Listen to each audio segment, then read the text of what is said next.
So on Wednesday night, one of the things that Jorge talked about was the stoves that they build. And over the years, when we've made trips down to Guatemala, we've talked about the stoves that are in people's houses and the amount of smoke that's around all the time. And so there's this kind of neat little video that shows them building a stove in fast speed so that you can see what a stove, how a stove's made. So we're going to show that to you now.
So Mandy has joined us somewhere here. She says she's on.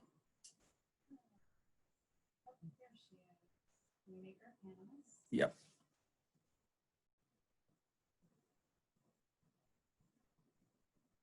Why are the Burks showing up?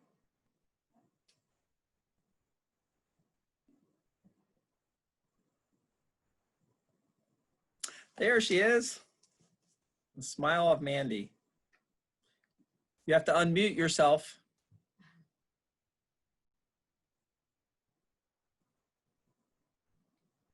There we go. All right. How are you? I was sitting here for a little bit and I'm like, okay, I'm not entirely sure. And then I'm like, wait. And then I'm getting messages from Julie and I'm getting messages from Curtis. I'm like, wait, no, I'm here. Her other email address. All right. So we'll have you introduce yourself and tell us about the orphanage. Okay, my name is Mandy Fugit. I am your director for God's Grace Hogar de Niños, God's Grace Hogar de Niños in Guatemala. My family and I, we have lived here since October 2016. Here in Guatemala, we have initially moved to be house parents at another ministry, and God made it very clear after our first year that we were to come here and serve at Child Beyond. So in 2018, we started working here. So we're working on our third year with Child Beyond. This is kind of different. I've not done the webinar without seeing faces, so it's kind of different. I mean, I get to see Blaze's face, and then I get to see my own, which I would rather not see mine. But I would really like to show the video, the tour of the video right now, if that's okay. So without further ado, I would like to just jump right in here and give you a tour of the children's home.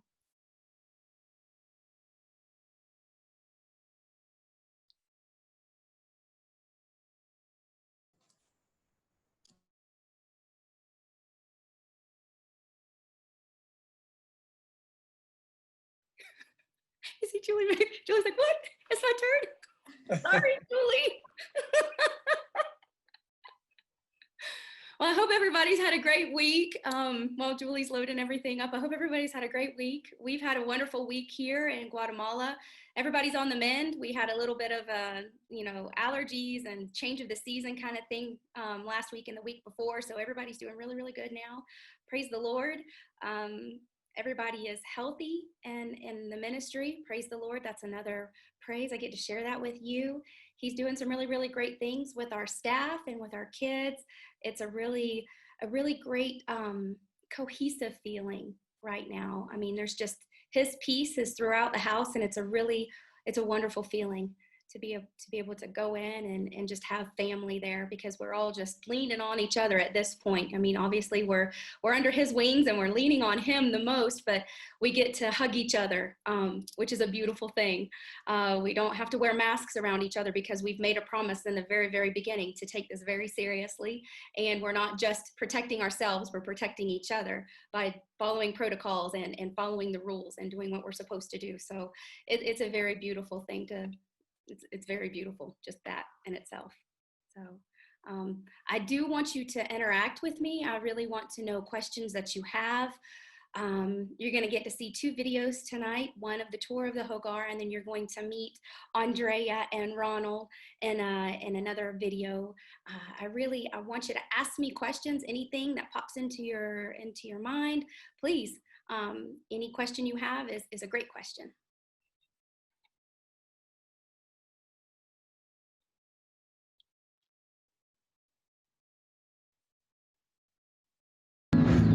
Welcome to the Hogar. Come on in. Welcome to God's Grace, Hogar de Niños. We're located in Guatemala City, Guatemala. We currently can house up to 20 young little babies from 0 to 6 years old. We currently have a sibling group that pushes us over that age limit right now, though. Where are those kids? Are they out there? Well, come on, I'll show you the rest of the house.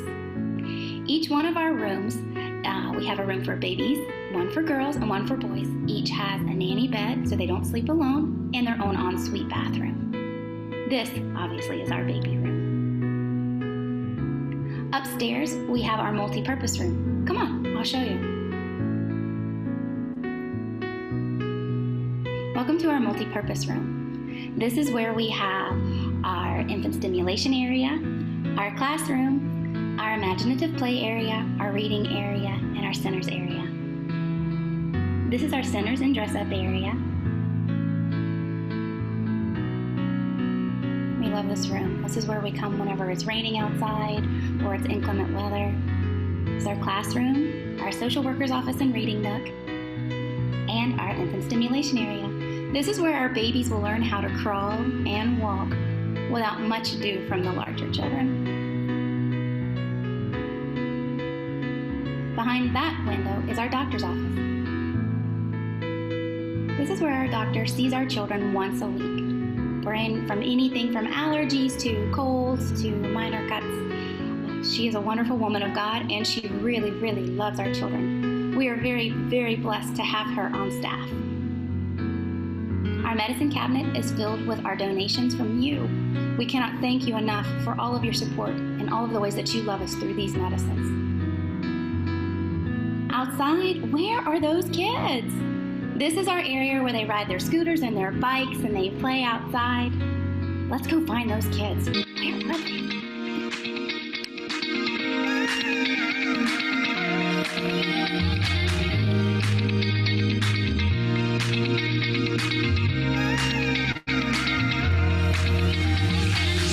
Waking up knowing there's a reason. All my dreams come alive. Life is for living with you. I've made my decision. You lift me up, fill my eyes with wonder. Forever young in your love, this freedom's untainted. With you, no moment is wasted. See the sun now bursting through the clouds, black and white, turns to color all around, all is new.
those are our kids. I kind of feel like the video is one of those accordion kind of wallets where I have all of the pictures of my kids in it. I'm like, here, look at all of my kids. But right now we can accept up to 20 children in the children's home. We have 10 currently. We are actually waiting for 2 more next week. We received a call this week that was really, really sad. I don't want to share too much information about this baby, but the backstory on her is very, very sad. And so I'm going to answer a couple of these questions on here. Is that how we do this, Blaze? Do I read these and I answer them, or? Sure. Okay. Whatever it works. Okay. Gary, are all of the children's orphans, or did some of them come from broken homes? Yes. The answer to that is yes. Some of them are orphans, some of them are truly abandoned children, and some of them have come from broken homes. And broken in the sense of there's drug addiction, there is alcoholism, there's different forms of neglect and like abandonment by their family. But in those cases where there is family that can speak for the child, that can stand up for the child or children, then the court system naturally looks for them to place those children in their care. Only those homes that are healthy and that are financially able to care for the kids, because a lot of our children, it's a mix of different reasons as to why they are with us. So of course, then you have the immediate part, the part of it where there's the neglect, there's abandonment, malnutrition, very poor health that they come to us. A lot of them, 99.9% of them come with some sort of parasitic load. And we all kind of squinch away from that when you're parasites. Oh, yes, we're talking, a good, healthy warming. But 99.9% of them come to us with that. So that's the first line of treatment that we start when we receive a child in. But yes, they come from broken homes and are truly abandoned. So we also have those children that are in that transitional period as well. So they will go from their birth parents and go to live with other family, or the familial setting with the biological parents wasn't so bad that there's actually restitution with the parents that they can receive their children back. We've had that happen. And then we've had children that are the truly abandoned orphan children that are going to be placed into adoptive homes. So those are the 3 different cases of children that we see. Pete, it's a 2-pot-a-day habit, so why do you even have to ask about my coffee problem? Those of you that you will come to know me know that there's always a coffee cup in my hand, except for right now because it's 5:30 here, and if I drink coffee now, I will not sleep tonight. So there. But it's game on from 6 in the morning till about noon. So just watch out. And then after in the evening, if it's really late, if I have to be out late, I will have a cup of coffee at this time too. So there's a little insight into your director. That's my vice. Let's see. Gary, you see the same thing on the Apache Indian Reserve, the reservation in Arizona. It is sad. It's very, very sad. And a lot of it has to do with the fact that the dads are not part of the familial unit. We see a lot of that here, where mom and dad start relationships very young. Very young relationships start here, 14, 15. It's not uncommon. We actually have a couple of our babies that their biological moms were 13 and 14. I just can't. My daughter's 13, so it brings it home to a completely different level for me. But yes, these young girls start families very young, haven't finished their education, don't have any kind of labor skill set. So naturally 3 or 4 or 5 or more children later, he's looking for a younger model. And so he will abandon the family and start a new family with another younger woman. And it's very sad because these children are the ones, and of course, naturally the woman is suffering in this as well. And of course, naturally your whole societal system suffers as well. But yeah, that's how we see a lot of our babies come to us. Any other questions? Anybody? Are the nannies staying at the Hogar full time? Yes, it's 24-hour care with our nannies. We have 2 turns of nannies, each 3 nannies. So of course, right now with our 10 kids, it's basically one. It's we talk about 10 children like it's nothing, 10 kids. But compared to 20, 10 is very much much less than what we are usually working around and working with.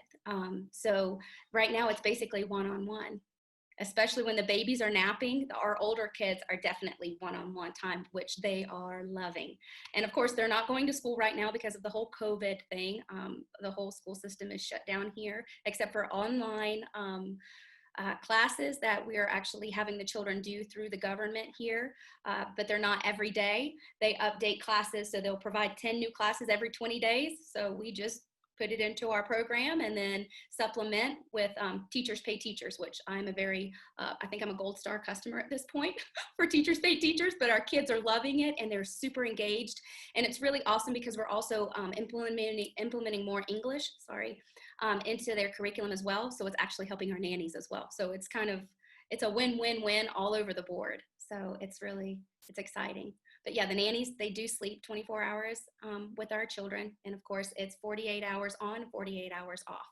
But that's our normal schedule. But our COVID schedule is more to the point of 72 and 84. They split. So they're there a little bit longer, but we've seen a really good progress in our kids. It's not so much change. And especially now, because they don't know why, in the very beginning, they didn't know why they weren't going to school. They didn't know why they weren't going to gymnastics, because we actually partner with a local gymnasium here that offers gymnastics classes for the kids.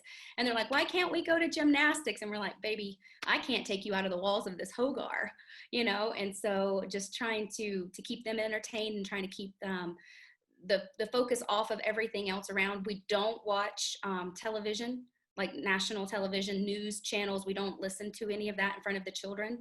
They're too little. They don't need to, if anything were to come across, they're very, very negative. They don't need to have that on top of everything else that they're dealing with emotionally. So we not in a censoring fashion, because we receive information for ourselves and then we digest it and then we bring it to them on their level. Let's see. But what other staff members do we have? It's always a question. We right now have a full-time cook, which she's a huge blessing. And we have a full-time housekeeper who works, and they both work Monday through Friday from 8 in the morning until because we have a curfew. So they work until about 2:30 in the afternoon, and then they have to get back to their house before the curfew goes into place. So, and our curfew is from 6 in the afternoon or 6 in the evening. Actually, now it's 5. I'm sorry, it's 5 now. They change it. Every Sunday evening is some sort of change in our routine, but it's all good. Everybody's healthy and God's still on his throne, so we're good.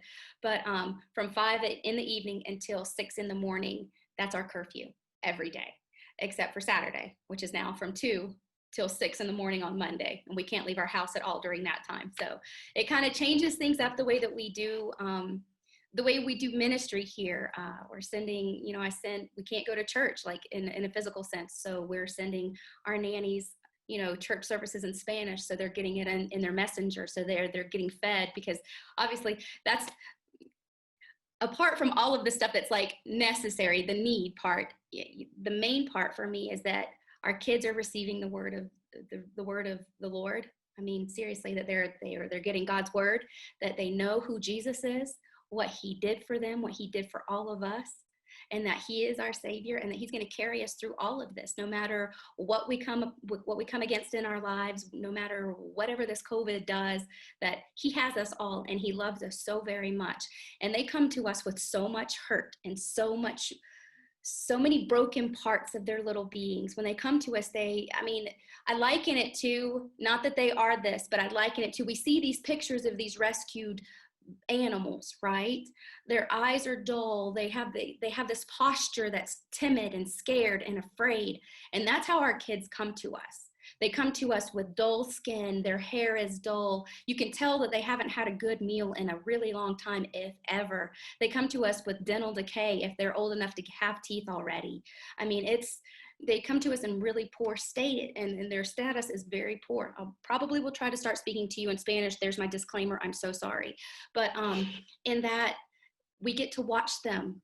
We get to watch, like, as you pour water on a plant and it just starts to flourish and it starts putting on new growth and it just starts just having almost like an effervescent quality. That's how our kids, they change right in front of us. And that is by the grace of God.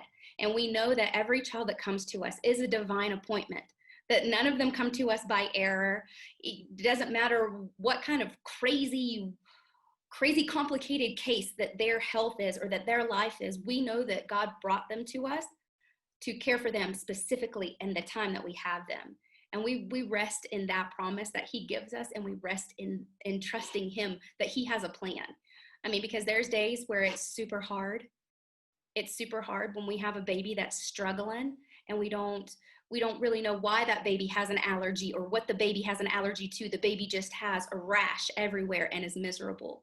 Or we've had babies that have had severe pulmonary infections because it's a secondary infection to a parasitic infection. Okay, education. It is not a really cool thing when your baby comes in and they have just full body invasion, because it's possible. I've seen it. It's not good. It's not good. And you know that those babies that came to you were very much failing. Like their lives were failing. Without any kind of intervention, they would have perished.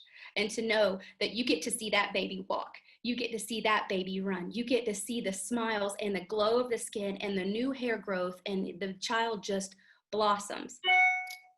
I mean, we just praise the Lord in all of this. And I mean, this is where our partnership is so, so important, because we couldn't do any of what we do down here without your love and your support and your prayers. Because really, every day is that spiritual battle. And I know you guys are dealing with your own things and your own personal lives with your families and all of the other things where Satan tries to get at all of us. And I tell you what, it is a beautiful thing to be able to share the praises with you, because man, some days those struggles are so, so hard, and I'll share those with you too. But I mean, it's a beautiful thing to watch. And when you see the videos and you see how those babies go from the first days to the final pictures we have of them, you're like, man, look at the change. That baby grew like 5 inches while we had that baby here. That baby gained so much weight, came in looking like this little tiny little stick baby, and now they have those little squishy little chubby legs, which of course, once you get to know me well, you'll know that I like my baby squishy. I like them squishy. Those little skinny babies, they scare me. So I like a little baby that's squishy. There ain't nothing wrong with it.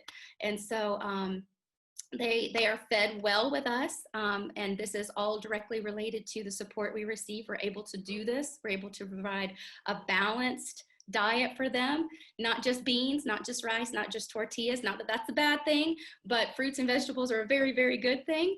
And our children receive five tiempos de comida, 5 times to eat during the day. They eat 5 times a day. So they have breakfast, they have a snack, they have lunch, they have another snack, and then they have their dinner. And their whole diet has been put together by a nutritionalist. That was probably the second or third thing that I did when I came into the position. I hired a nutritionalist, and I was like, listen, give us a balanced diet. You know, we see these babies coming in, and it takes about a good 6 months, depending on the degree of malnutrition that the child has when they come to us. It takes about 6 months to get them up to where they are like on a level plane, to where they're not just trying to catch up. That's when they finally get to the place where they're at on that curve. You know, when your children go to the pediatrician, they have that curve, the growth curve.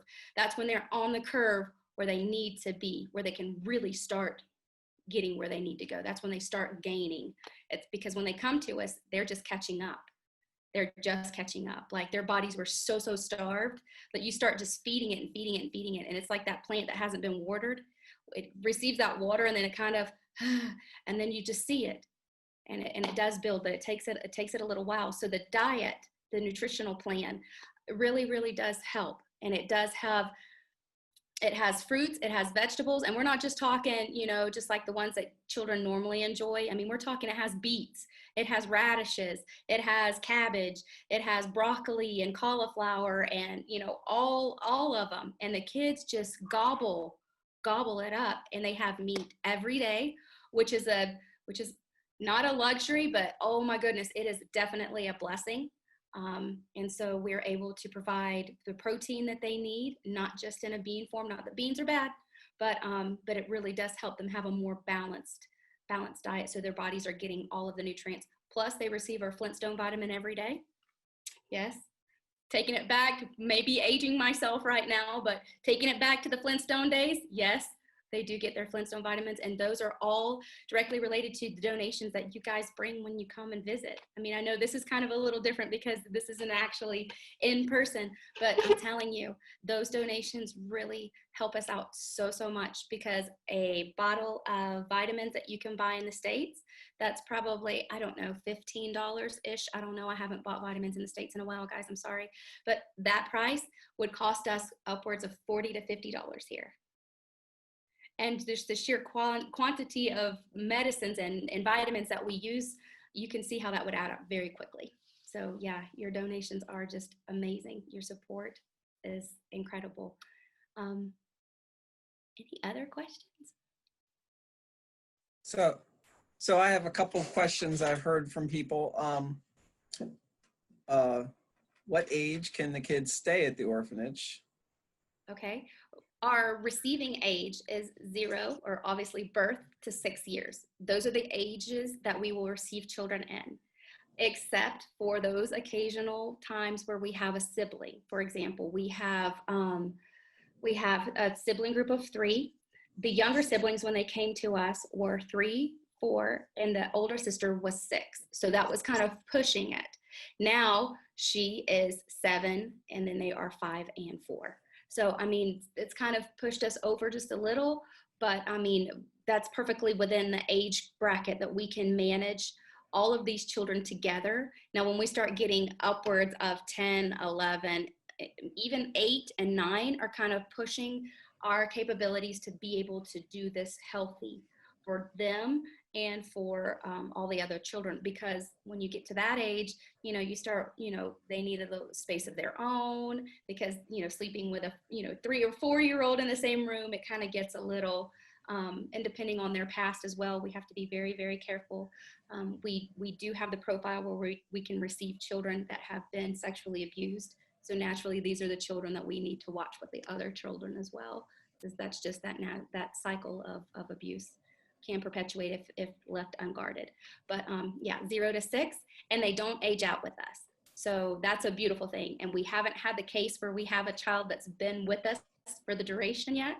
But we are praying that the Lord will provide us the facilities, and with the new construction, that will be the facilities that we would be able to very much have teenagers, adolescents, and so we're looking forward to seeing what the Lord's going to do with that. But yeah, they don't age out with us, which is a beautiful thing. Some ministries, they do. Once they turn 13, they'll move them. Another question that came in, is there an average length of stay for the kids when they come with you, or is it all over the place? No, it's all over the place. It just depends on the case of the child. It depends on how complicated the case is. It depends on how active the parents are in the life of the child. For example, if we had a case, okay, mom was a prostitute, or mom still is a prostitute. Mama didn't want to leave that life. Mom didn't want her daughter, but in the time that we had her daughter, she had a son. She wanted the son. She didn't want the daughter. So she signed away the daughter. So the daughter has now been placed for adoption. We now have her son. So she is now like fled. No one can find her.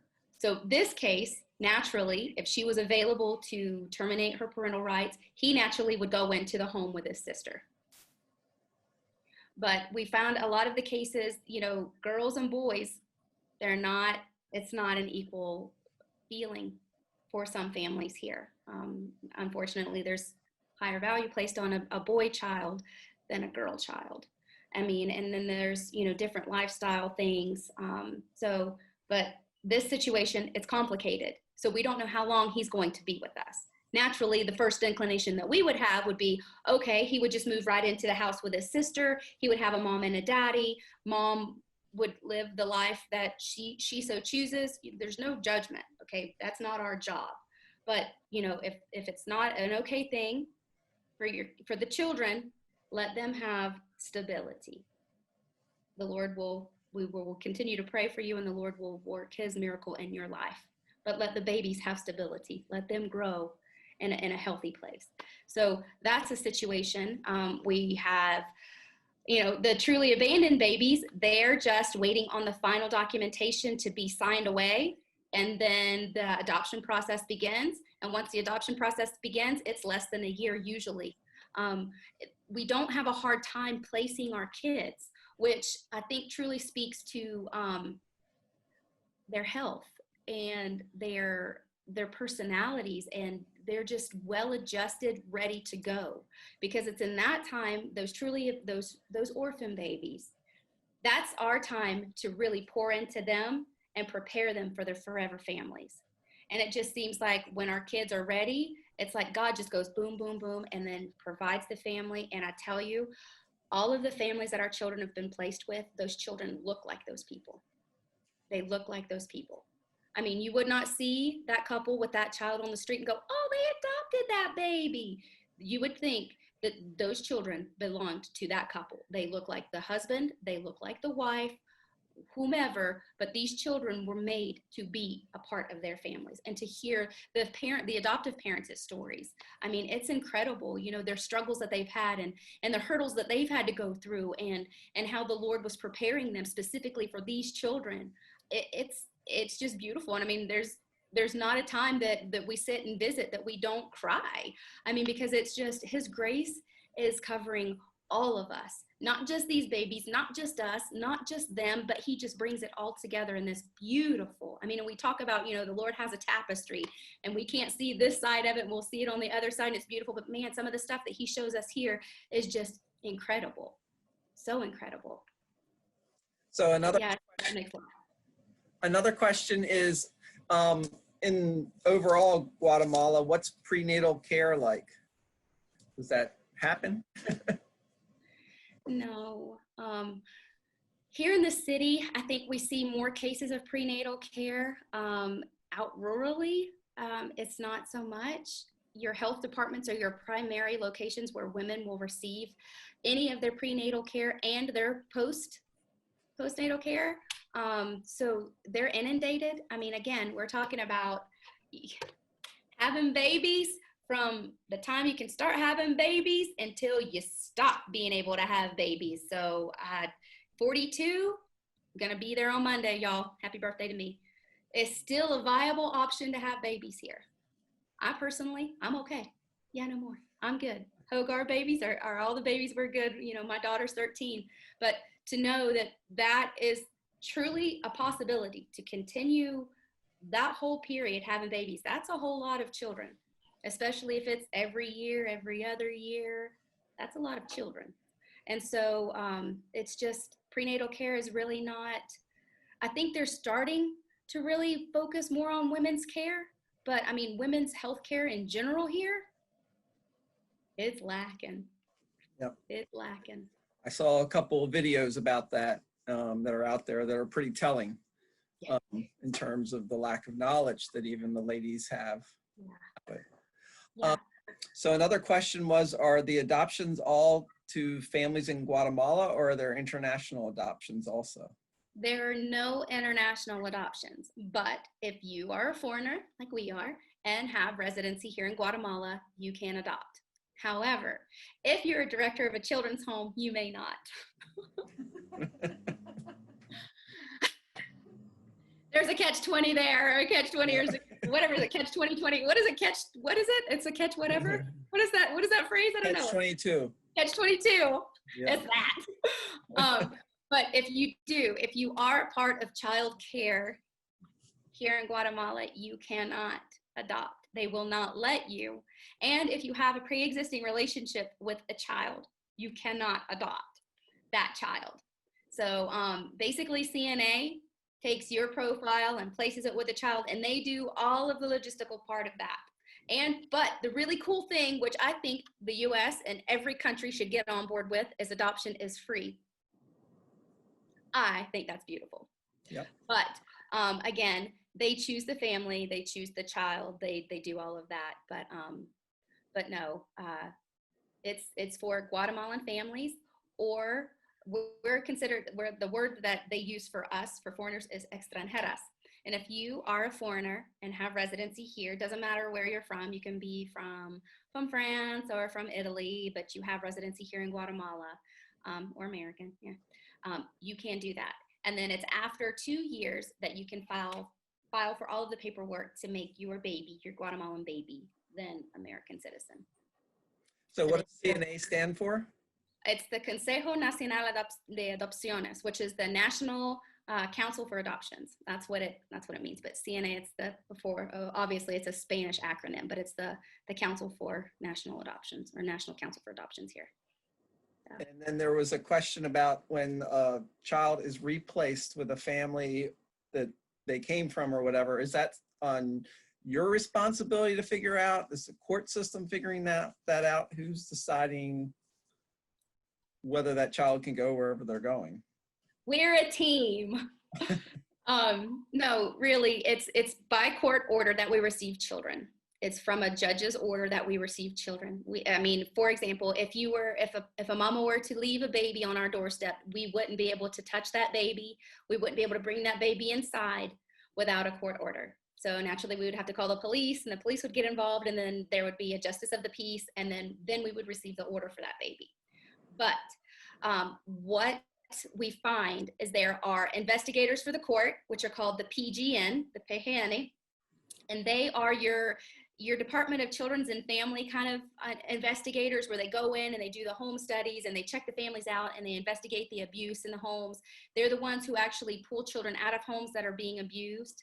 They're those workers. So they're responsible for their investigation that they present to the judge.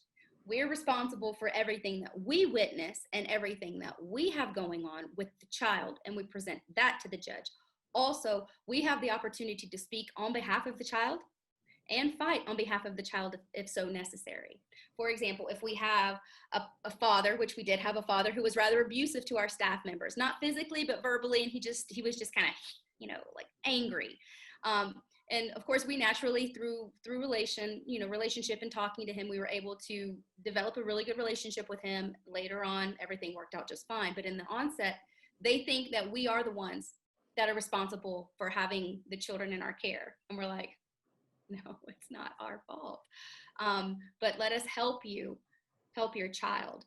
And so that's our back and forth on that. But we very much do have a voice, and we very much can speak as loud as we need to, frequently as we need to, on behalf of those children. And the longer I'm in this position, the more I'm realizing more of how we are doing this very well. And I'm very grateful that we have the team that we have, because honestly, I couldn't do this by myself. I've got an exceptional team of a social worker and a psychologist and a doctor, and our interdisciplinary team is just, we love our kids. We want what's best for our kids. We all are in the same mindset that we're not going to be like in your face, but if we need to be, we bring the word of the Lord, and we're like, look, and in a convicting kind of in a circumstance in that. And that's how we fight. Listen, there's no need for, negativity or violence or any of this, but listen, the Bible tells us how we're supposed to be, and this is how we're going to love you. And just to know this is how your child is being loved. Your child is being loved very well here. And it's up to you to rise up to be the parents that your child or your children need. He gave you these children. They are ultimately your responsibility. It is your right as a parent and your obligation to love them. And how can we help them? And we've seen some really good success with this, and just basically just being frank with them. Be like, they're your children. They don't call me mama. They don't call these women mama. You are the mama. You are the daddy. Look, this is your responsibility to rise up and be this way. If you have it in you to be healthy for these kids, this is what you need to do. And we've seen parents rise to the occasion, which is beautiful. And the kids and the families are doing well. So how do they refer to you and to the nannies? I'm Mandy. I'm just Mandy. I think my name just carries a different type of relationship. The nannies are tias, which means aunt. I don't know if they don't call me mama. I don't feel comfortable with that. it is Mandy, and sometimes they'll call me Tia, but I think my place is the Tias are here, I'm a little bit here, and sometimes the parents are like in between. Um, it's a respectful thing, I think, for them. Just Mandy, it's not anything, and I call them by their names, or it's hey baby. I mean, my Southern comes out and they get hugged on and loved on and kissed and squeezed, and they're like, let me go. But it's just it feels like home. I mean, and there's my assistant and social worker. She has two roles, or we actually all have different hats that we wear and different roles that we play. But her name's Paola, and she's fantastic. And we call her Pal. So if you ever hear me say Pal, it's Paola, and the kids are like Pal Pal, and I mean, we're a big family, and we have an open door policy. If you have anything you need to talk about, we're here. If we can't answer you right now, give us a minute. We'll be back with you. But I mean, it's got an idea, we share pictures. Anytime there's a new thing that happens with any of our kids, like an adoption, and I'll go for the adoptions. I'll send everybody pictures. I'm like, look, he's with his mom and his dad. He's riding away, or he's in the back of the car for the last time. And, we just share all of the ins and outs. And if there's anything that needs to be brought to attention, I mean, it's wonderful that we have the technology to be able to do that. I mean, I'm going to put it out there. The Lord has blessed us with the availability to be able to talk to each other, especially in this time, through pictures and whatnot, and we can just get it going. And it's a really great open line of communication that we have. But yes, back to that question about the court systems. There are different departments in Guatemala, and they would be considered more like counties to us in the US. So kind of think of it that way. But there's different departments in Guatemala, and each one of these has their own municipality where they have their own courthouse and their own judge. So each one of these has different judges, and it depends on the location as to what that courthouse looks like and how that judge operates.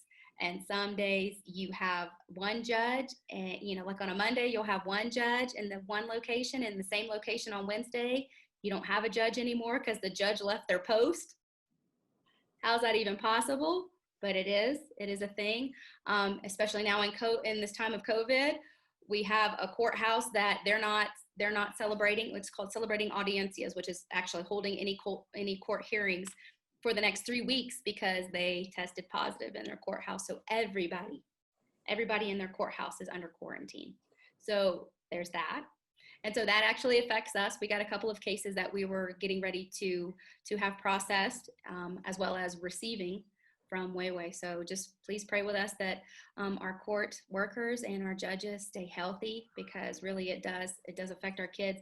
And back to the investigators, right now, they're really not going into the homes. And this is the part I had spoken with our social worker in the very beginning of COVID.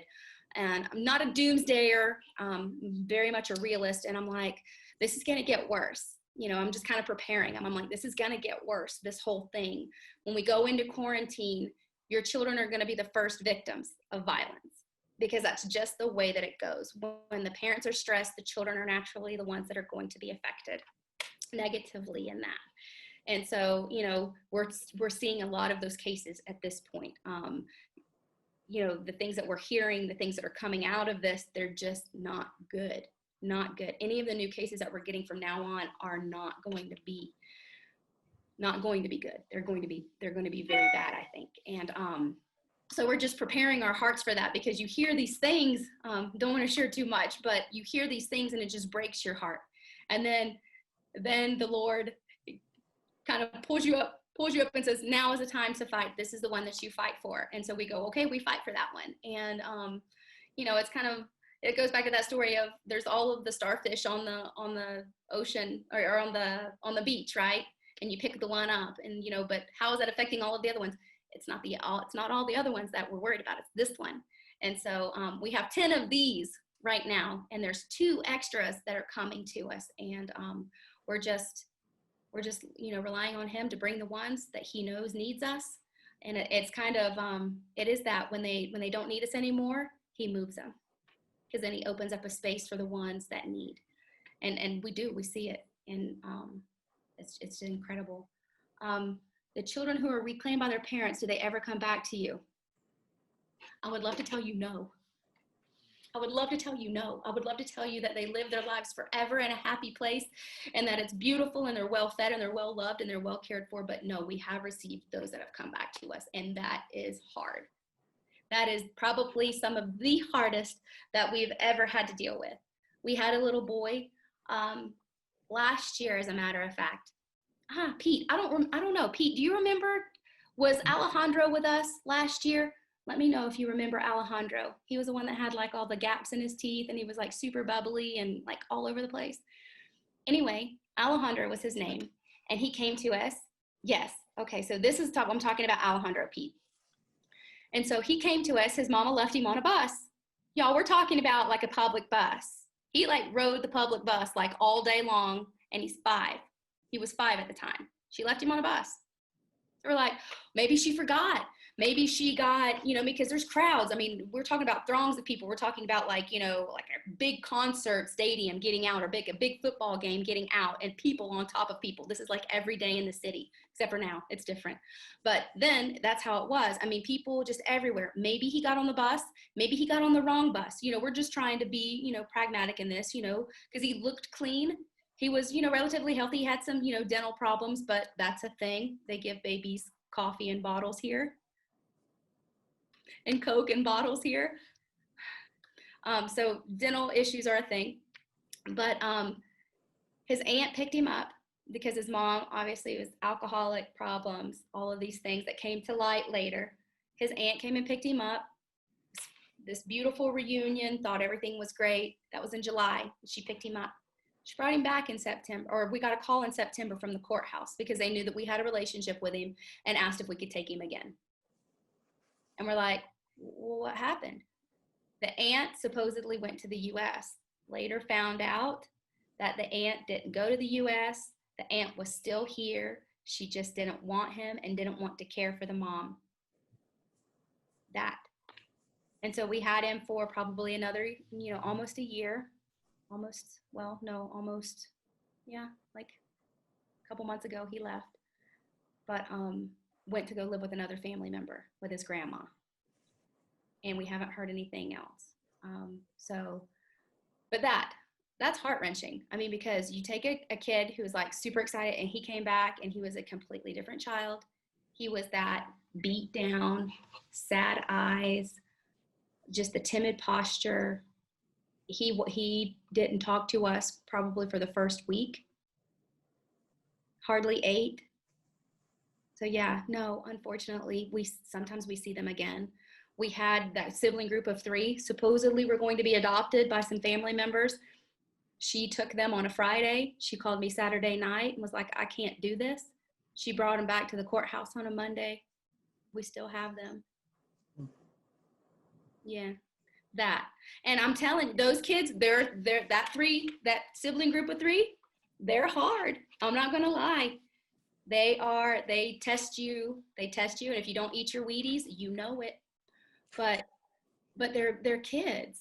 I mean, and they're pushing and they're trying to test boundaries because, man, they've never had any.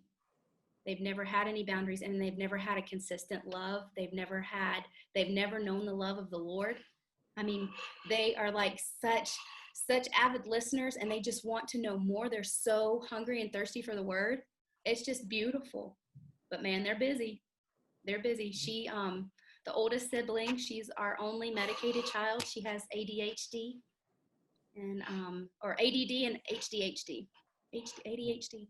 I'm getting my acronyms mixed up. I'm sorry, they're different down here. She's attention deficit disorder and hyperactivity.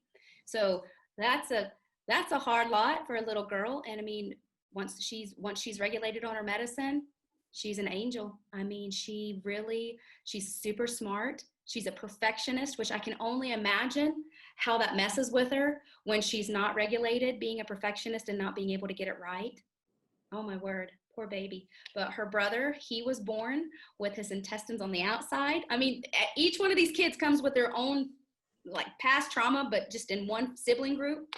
And so he's got a lot of anger issues. Their mama left him. Daddy's an alcoholic, the aunt was supposed to take him in, brought him back. I mean, how many times can you have the rug pulled out from underneath you as a little person, you know? But no, they're doing much better now. But when they came back after being with her for the weekend, it was bad. It was really bad. I mean, any of the progress we had made up until that point with them, we were easily back 5 steps from the very beginning when we got them. It was not good. Not good. So what do the kids call each other? Did they end up acting like siblings? Oh, they call each other by their names. And there's different nicknames down here. So for like the name Isabella, a Guatemalan nickname for a woman or a girl named Isabella is Chabela. So we had a little girl, her name was Isabella. So they're like, Chubby, you know, I mean, it's just like, hey, Chubby. I don't know what that means. I don't know what that nickname means. I think it's just an endearment, but instead of Chabela, because she was so little, it's Chubby or Chabalita. I mean, but it's really cute. But yeah, it's not, I don't want to say it's sibling, but it's definitely camaraderie. It's definitely camaraderie because I mean, our sibling groups, they're siblings. I mean, they'll fight each other. They go at each other. You know, they do. Not good, but they do. And, but like the other kids, they definitely, they're their own, I don't want to say they're a little gang, but they're their people, man. I mean, and they're looking out for each other. They're always looking out for each other. Why is so-and-so not here?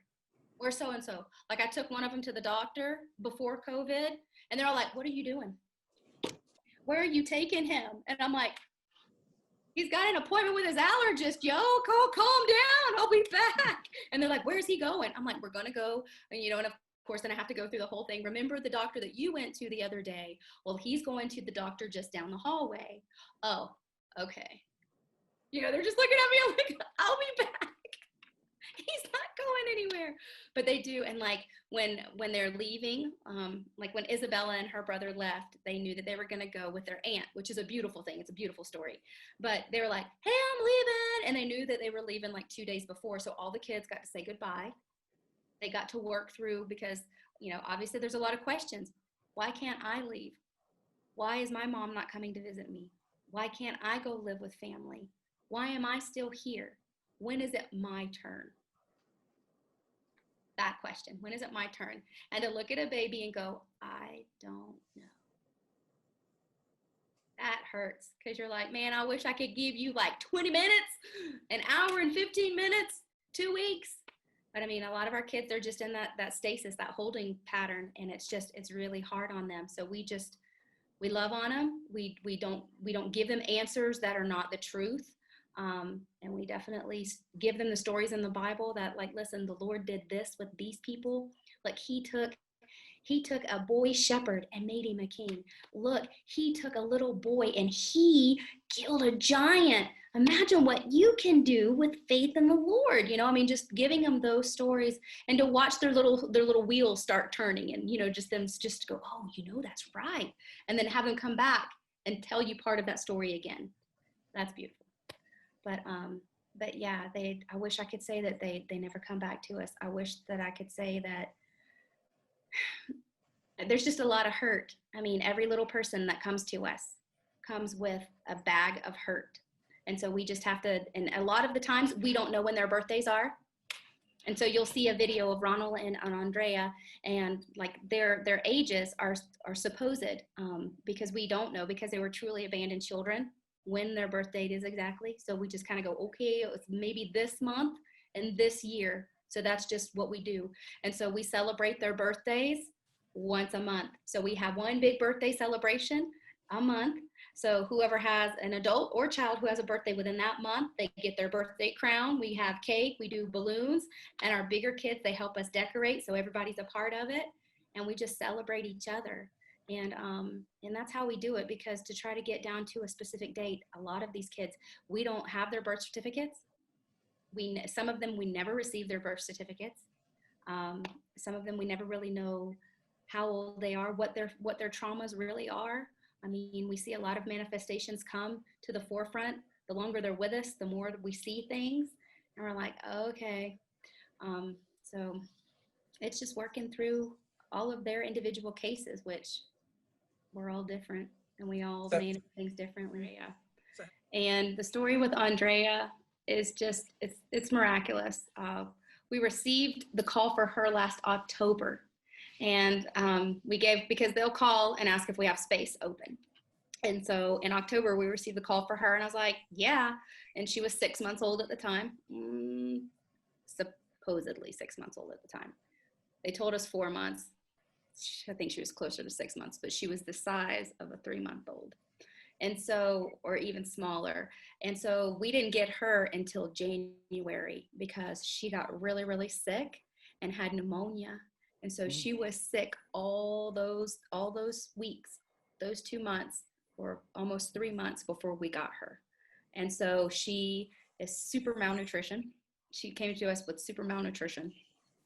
She is just now getting to the point where she is up to where she's moving and she's grooving. She couldn't move. She couldn't turn. She couldn't crawl. She couldn't do any of the things that a normal baby of almost 9 months old could do. She couldn't do any of that. She was seriously the size of a 6-month-old baby.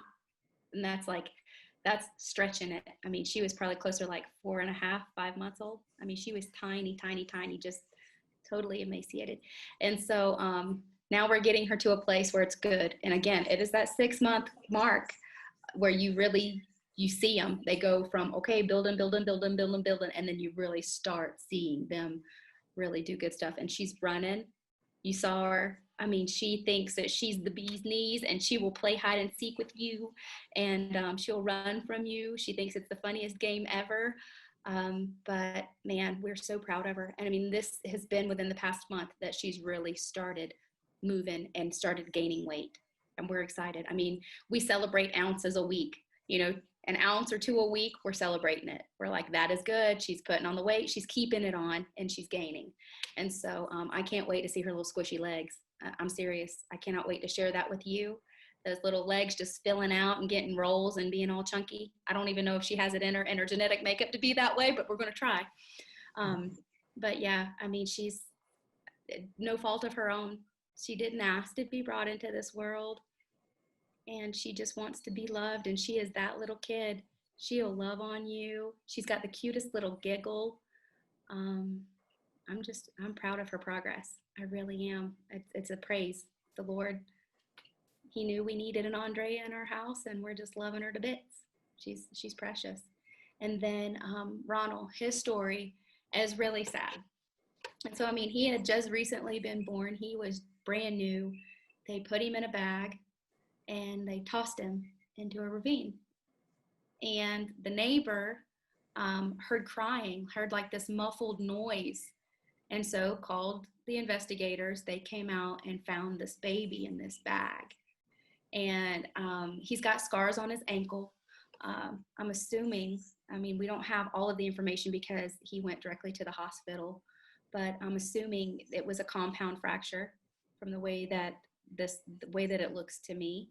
So that means that the bone protruded the skin when he was just a baby. They put it back into place, but because he had been left, he had developed a really bad infection. So he was in the hospital for a long time with that and healing. And when we got the call for him, it was right about the same time as Andrea. We got them about the same time because they're like, okay, so we have a baby that's sick, that has respiratory problems. And we're like, okay, so we'll deal with it. And then we have a baby who has a club foot, and his foot was turned in. And this was in October as well. So what happened is they kept Andrea and they kept Ronald because they came from the same place. And they had rebroken his ankle to straighten it out and had started him, they said physical therapy, but listen, that baby didn't have any muscle tone whatsoever. I mean, he's the one on the little swing that's swinging back and forth in the little onesie with the little chubby legs. You can look, and I mean, that was he just was just like chubby all the way down. Obviously eating, but not moving and building any muscle tone. So when he first got to us, we were working on getting him crawling and moving around and, checking, how his development was going and how his healing was going after the break and the, his physical therapy and what that looked like with his foot. He was up and running in no time. I mean, and he's precious. And how he says my name is Nani. And so like a lot of the little ones that can say my name, it's Nani. And so he's Nani. and then he starts running, and that's how I get greeted every time I go into the Hogar. That's a huge thing too. I can't. I melt, these little people running to me to get hugs and kisses. I drop everything and pick them up. But those are their stories, and that's just the beginning part of their story, and that's just what we know. And there's so much more to it. I didn't tell you, whenever we first receive our kids, they go through a battery of investigative tests. So we do urinalysis, we do fecal examination, we do blood test, HIV testing. We test them. It's a bit much for those poor babies on the onset, but then we have a control base level to know what we need to start working on with them, how we can start healing, getting the medicines they need to heal their bodies right now, and what their long-term plan looks like nutritionally. Because obviously Andrea, she's receiving supplements. She's receiving Pediasure 3 times a day, and our girl likes it and her body's growing. So this is good. That's in addition to the 5 times a day she's receiving food and an additional bottle at night that she's getting. So, I mean, she's eating, and we're pumping her with vitamins and minerals and making sure she's getting the extra calories that her little body needs, because it's like a little sponge, a dry little sponge that's just not quite all the way absorbing everything yet. But that's how they take it all in, everything. But yeah, and they do. The first week we have them, it's all of those tests to know what we need to do. And again, it goes back, 99.9% of them have some sort of parasitic load. So we need to get that under control, because that's very much contagious as well. And we don't want that to be a ripple effect throughout the house. Sometimes they come in with other outside, infections, respiratory infections, bronchitis, other things like that. So we go ahead and naturally get them started on the treatments that they need to get that under control and getting them feeling better. I mean, and they come in, we had one baby come in and he was completely lipless. I mean, he was just, he was like the little baby that you'd put the baby down, the baby's eyes would close, and then when you pick the baby up, the baby's eyes would open. Literally, this is how this child was the first day that we got him in. And of course, I immediately ran him to the doctor, because I'm like, there's something wrong with this baby. Had a tremendous urinary tract infection, had systemic infection everywhere. I mean, seriously, final days for this baby without intervention would have been his reality. And so praise God, he's walking. He's this little fat monkey now. He's living with an aunt and uncle and his brothers and sister, and he's doing fantastic. As baby Selvin, Pete, he's doing amazing. I'm telling you, he's doing so good. And he is fat. He looks so good, and he's running. We get videos, and that's the part that's beautiful.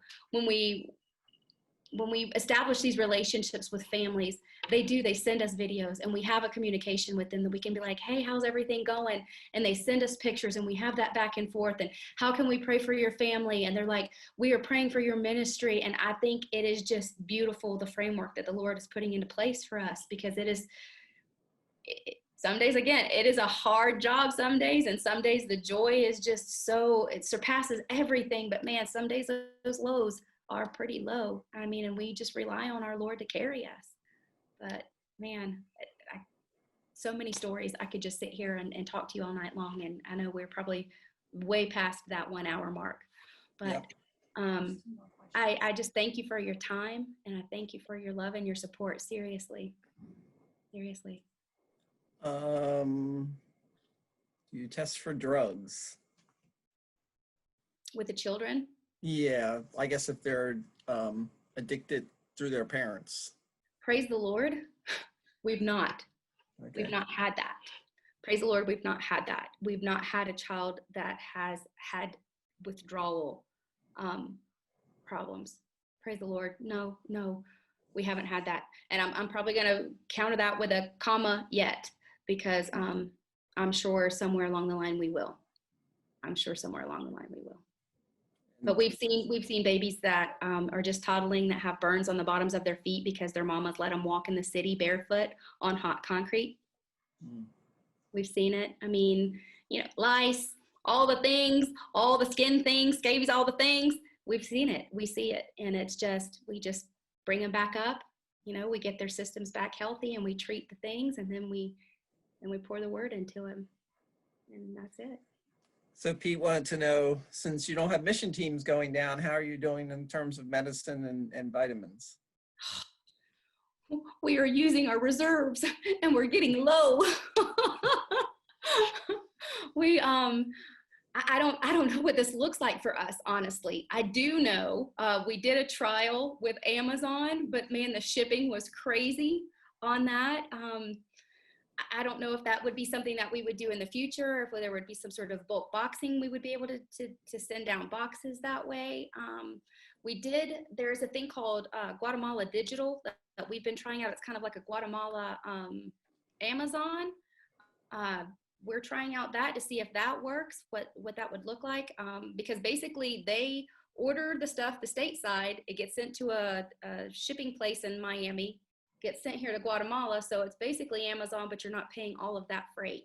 So I don't really know how they do it. It kind of makes me nervous, but we're trying it. I'm not speaking that this is a really good thing to do right now. We'll try it. And if it's something that really seems to be working, that might be an option for the future for things that we need.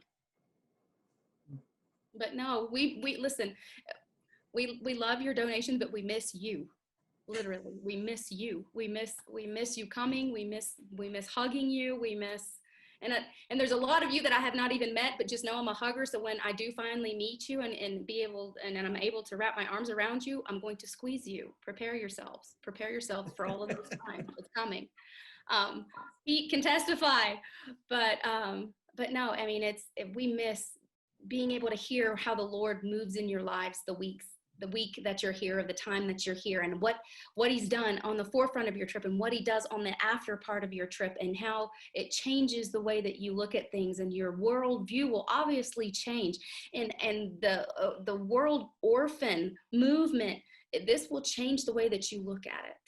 I mean, seriously, when you see them, when you see their faces, and you hear their laughter, and you can see the changes, it really rocks me every time. I mean, I'll go back 6 months and look at pictures and see the changes, and I praise him, because it is him. It is him bringing them to us, and he gives us the knowledge, and he gives us the means to care for them, and you can see the fruits of that, and it's beautiful. But no, we miss you. I wish we could do this in person. I wish I could hug each and every one of you. Wish I could see all of your faces. But, well, hopefully you'll get some people. They'll come on the next mission trip. I think that would be amazing. Lord willing, I'll be here, and I will be waiting at the door to squeeze you. How about that?